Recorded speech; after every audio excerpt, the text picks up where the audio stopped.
السلام عليكم. بعايزينك الساعة كام؟ 3 و10. طب حضرتك هي الشنطة اللي وراك دي بتاعت بنتك؟ هو انت سايبها كده ليه؟ شنطة بنتي يا ابني، لا. مش بتاعتك؟ لا ده بس شكلها شنطة بنات. طب نشوف كده، طيب يمكن يكون فيها بطاقة ولا حاجة. يا ابني لا يا ابني، مش عارف بس كانت محطوطة هنا. ده فيها فلوس. فاهم. ده فيها فلوس كتير. هات كده عدهم. ثانية واحدة اللي وقعت منه يا حبيب قلبي، أنا قاعد أهوت لحد ما يجي يسأل عليها. طب أي شوف حاجة. مفيش حاجة تثبت خالص. تليفون أهو تليفون. طب ما بقول لك ايه، تعالى نقسم الفلوس دي سوا لا يا ابني لا، حرام. لا حرام. عايز اخرج النهارده مع الجماعة بتاعتي. جماعة ايه يا ابني وبتاع ايه، ونروح نقول لربنا ايه يا ابني، واي حد هيجي يبقى ياخدها. طب افرض بقى صاحبتها ما جاتش، هتعمل ايه فيها؟ يعني نروح نسلمها للحكومه، لو انت فاضي تعالى معايا للحكومه لقسم الشرطه. يعني انا لو سبتك ومشيت دلوقتي هتستنى صاحبتها مش تاخدها ليه؟ ماشي يا حاج، براحتك يا حاج. السلام عليكم. عليكم السلام ورحمه الله. هو حضرتك يا عم انا كنت قاعده هنا من شويه، حضرتك ما شفتش الشنطه بتاعتي؟ انا ايه دي يا بنتي، ايه شنطتك مواصفاتها ايه؟ هي لونها اسود كده وصغيره يعني. ايوه هي اللي في ايد حضرتك. طب ثانيه واحده بقى، حضرتك العدل بتاع الله، دي شنطتك؟ اه كان فيها ايه يا بنتي؟ هي فيها الموبايل بتاعي وفيها فلوس الكليه بتاعتي. طيب بعد اذنك علشان نتاكد فلوس اهيت وحاجتك، شوفي حاجتك. طب تعرفي تفتحي التليفون؟ اه طبعا ثانيه واحده.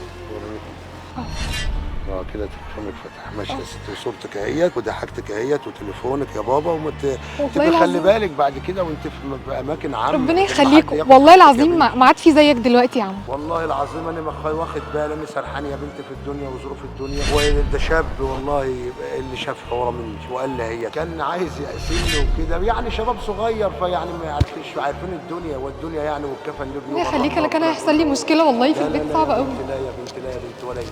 ربنا يخليك ويكتر من امثالك يا رب.